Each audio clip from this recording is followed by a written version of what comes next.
Hey, child of God. Hope everybody is having a wonderful day. I am blessed and highly favored, and I pray you are too. I just wanted to come on and give all praises to the Most High God of the Bible and just give him thanks. Thanks for everything that he do for me. Thanks for letting me see another day and everything that he blesses me with. So today I wanted to talk about what do we do as children of God when our Father decides he wants to let us take a loss, or we're going to lose something or someone. Because oftentimes when this happens, a lot of people tend to stray away from God. You know, they get upset with him. They wonder why it's happening to them. Why would he do something like that? Why would he allow them to lose something or somebody? So I feel like he wanted me to just come on and just let people know it's never a good idea to turn your back on God, ever, because he never turns his back on us. And he loves to give his children good gifts. But sometimes a season calls for us to let something go. We never know why, because God's ways are higher than our ways.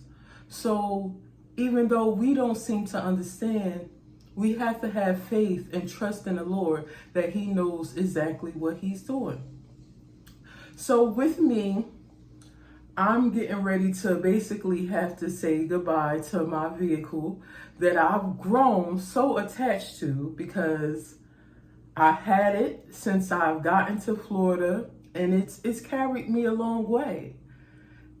In the beginning of my journey of making my videos, I had to live in my car. So I have documented that. So it's like a sentimental piece to me.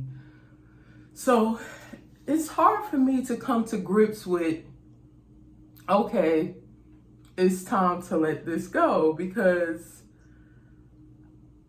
I don't want to put any more money into it. You know what I'm saying? Once you had a car so long and it's starting to have problems, it's like I'm going to be done put more money into it than I paid for it. So it's just time to let it go. It's an older model car anyway, but it's a car that I love. Like I said, I done had to live in this vehicle.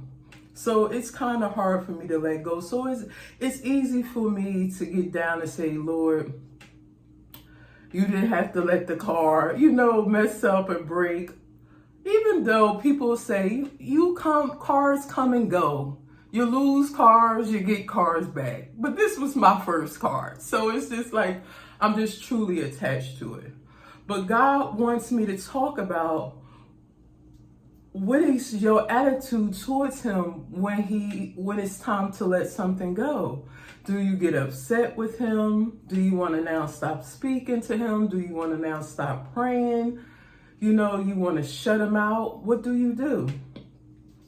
So the first thing I heard concerning us, children of God, when we're going through these things where we're losing something that we really love and grown attached to, you pray. You pray to God and you ask him through Christ to give you the strength. Give you the strength to let this thing go, because you make no mistakes and you see all things and you know all things. If I continue to try to hold on to the car with its problems, something could happen to me. I may hurt somebody else or myself, get into a really bad accident, and I don't want that. I've never wanted that. I always prayed for that not to happen. So that will be the first thing I would say. I would say, pray. Pray to God to give you strength.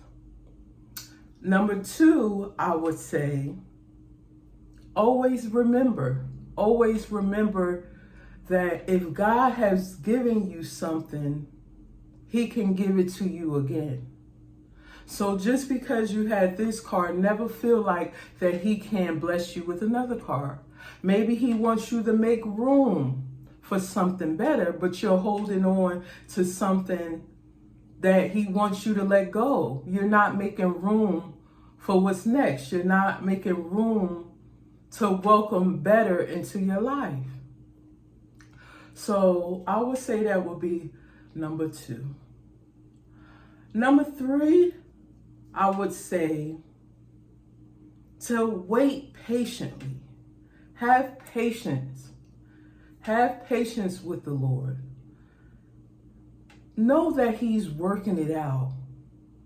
Spend this time growing your faith.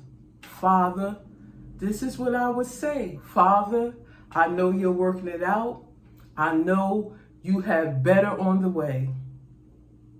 So I'm going to have patience with you while you're working this out. Because if you made a way then, you'll make a way now. And when you remember what he's promised you, I would say that would be number 4. Don't forget the promise. Most of the time, God makes promises to his children that he has promises to us in the Bible. So don't forget the promise. If he say your latter days will be better than your former days, you can bank on that. Don't forget that. Keep that in mind. And just always know, guys, God has always brought us through and made sure that we have whatever we need. You know the saying, he may not come when you want him, but he's always on time. No matter whatever I've been through in my life, ups, downs, highs, lows, whenever I needed and couldn't figure out where it was going to come from, God always provided. He always watched over me. And he'll do the same for you. So just because you lost something, don't get down on yourself. And don't ever tell yourself that you can't get it again. If God blessed you with it once, he can bless you with it again. And you have to have faith and stand on it and believe in it. He's our Father. He enjoys giving us good gifts, but he enjoys also seeing our faith. We're not like everybody else. We can't do what everybody else do. Christ was not like everybody else. He solely depended on his Father providing for him in this earth. And that's what we have to do too also, guys. So just remember, hold on to your faith, pray, wait patiently, remember the promises, and remember, if he gave it to you once, he can give it to you again. Okay, guys, have a good day and be blessed.